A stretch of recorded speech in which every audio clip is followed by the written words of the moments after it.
Alright, it's rolling.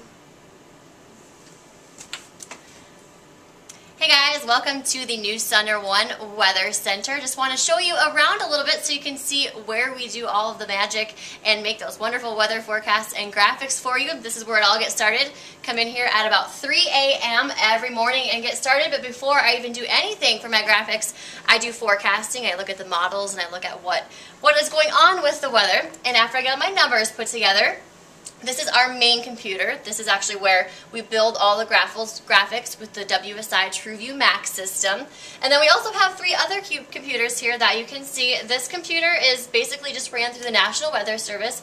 All the pop-ups, watches, and warnings come through on that, so we always are up to date on any kind of advisories that they're issuing. This computer up here in the corner is actually what we use to stream stuff to the internet. On the News Center 1 page, we have a weather section, and with that weather section, we update things and forecasts and even do a video webcast. This computer right here is something we're very proud of. It's the TrueView Titan High Definition Radar. We're the only ones here in the Black Hills. With this radar, we can zoom up as close as 4 kilometers to any place on the surface, and it's very high detail, and we can really zoom in and see what kind of moisture is coming down and what we can see as far as the radar is concerned. It really comes in handy during the severe weather season closer to the spring and summer, and we even use it on air sometimes. We can pop it up through this computer and use it up at the weather wall. Well, that switch gears about 6 a.m. is when that news starts. I put my graphics up and walk over to the weather wall. Let's walk on over here.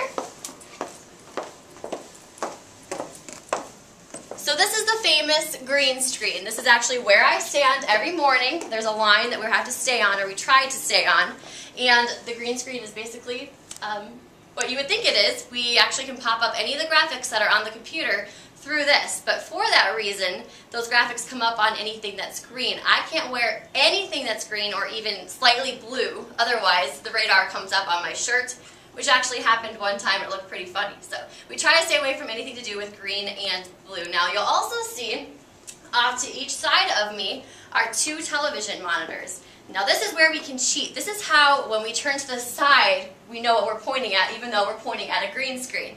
We kind of turn to the side a little bit and we look at that TV. You don't know that I'm looking at that TV, but I'm looking at that TV and looking at my graphics and where I'm standing on my graphics. So I can turn to the side and move around, and if I go to this side, and if I'm looking this way, looking at eastern and South Dakota, I can look at that TV and then point things out. It's kind of a little cheat there, so now you know how we work with the green screen.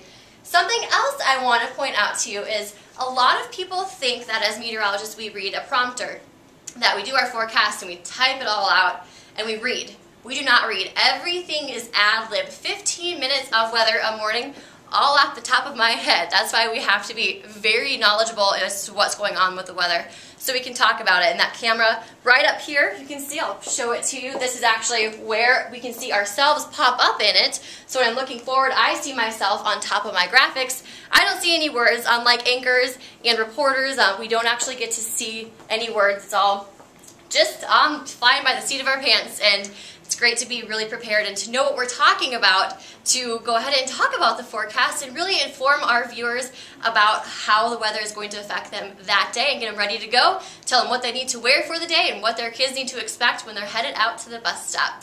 Now ladies, I hope that gave you a little bit of an insight as to what the studio is like here at the News Center 1 studio, and the weather especially. I'll send it back over to you at the Women in Science Conference.